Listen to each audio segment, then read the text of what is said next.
All right, welcome to The Explainer. Today, we're jumping into a topic that is absolutely critical for your nursing exams and, more importantly, for your future practice: ectopic pregnancy. This is one of those conditions where your knowledge and your ability to act fast can literally save a life. So, here's our game plan.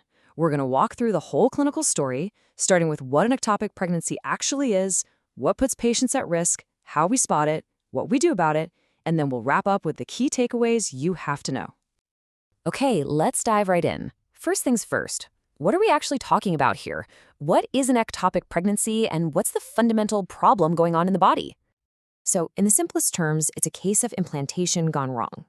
You see, normally a fertilized egg makes a journey down the fallopian tube and snuggles into the uterine wall, which is perfectly prepared for it.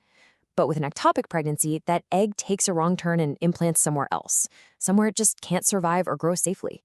And get this, a whopping 95% of the time, that wrong turn leads it to implant right inside the fallopian tube. That's a huge majority, which is why you'll often hear people use the term tubal pregnancy pretty much interchangeably with ectopic pregnancy. And this is why it's a straight-up medical emergency. Think about it. The fallopian tube is this thin, delicate structure. It's not meant to stretch and grow like the uterus is.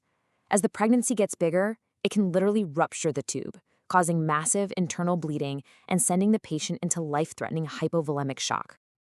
Okay, so that leads to the big question, right? Why does this even happen? Let's take a look at the risk factors, the things that can mess up that egg's journey and set the stage for this dangerous situation.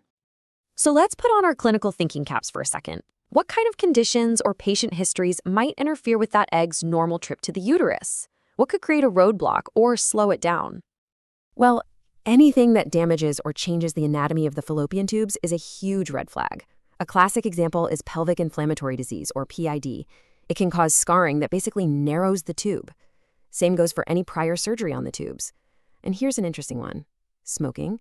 It can actually damage the cilia, these tiny little hairs that are supposed to sweep the egg along. So smoking slows down the transport, giving the egg too much time to implant before it even reaches the uterus. Okay, so we know what it is and what some of the causes are. Now, how in the world do we figure out if a patient has it? This is where you become the clinical detective, piecing together all the clues. It's really a step-by-step process. You start with a sharp clinical assessment. What are their vitals doing? Are they tachycardic? Hypotensive? Then you move on to the physical exam. You're looking for things like tenderness in the area of the ovaries and tubes. And finally, you bring in the big guns, lab tests and imaging to really confirm what you're suspecting. And this table right here, this is pure gold for your exams. These two markers are the cornerstones of diagnosis. In a healthy, normal pregnancy, that beta-HCG hormone level should just about double every 48 hours. But in an ectopic pregnancy, that rise is really slow and sluggish. When you pair that with an ultrasound that shows an empty uterus, well, that's a huge red flag for an ectopic pregnancy. But here's a super important point. You can't get tunnel vision. Other things can look just like an ectopic pregnancy, especially early on. A miscarriage, a ruptured ovarian cyst, even appendicitis can cause that similar picture of abdominal pain and bleeding. So you always have to keep your differential diagnosis in mind. The second that diagnosis is confirmed, everything changes. The clock starts ticking and we shift into intervention mode. And this is where you, as the nurse, are absolutely vital in what can be a very fast-moving situation. So we've got two main paths we can go down. And the choice really boils down to one thing: is the patient stable? If she's stable, the ectopic is small and hasn't ruptured, we might be able to use a medication called methotrexate. It basically tells the pregnancy cells to stop growing. Full stop. But if the patient is unstable, if there's any sign of rupture, surgery is the only option. And even if we do go the surgical route, it's not just one size fits all. There are a couple of options. A salpingostomy is a tube-sparing procedure. The surgeon just removes the pregnancy itself and leaves the tube. This is often done to try and preserve fertility. On the other hand, a salpingectomy is when the entire fallopian tube has to be removed, usually because it's been too damaged or has already ruptured. Okay, let's talk about your role in all this, because it's huge. Think ABCs, always. You are constantly monitoring vital signs for any little hint of shock, a heart rate that's creeping up, a blood pressure that's drifting down.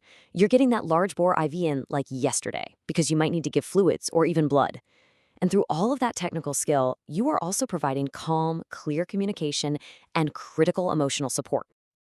All right, let's wrap this up by hitting the absolute must-know takeaways, the stuff that you'll carry with you from the exam room to the patient's bedside. If you remember one thing from this entire explainer, let it be this. This really gets to the heart of the matter. You are dealing with two crises at once. On one hand, you have a life-threatening medical emergency that needs fast, decisive action. And on the other hand, you are caring for a person who is going through a profound, often traumatic pregnancy loss. You have to care for both. And listen, the job isn't done just because the surgery is over or the medication has been given. This follow-up is non-negotiable. You have to monitor those beta-HCG levels all the way down to 0.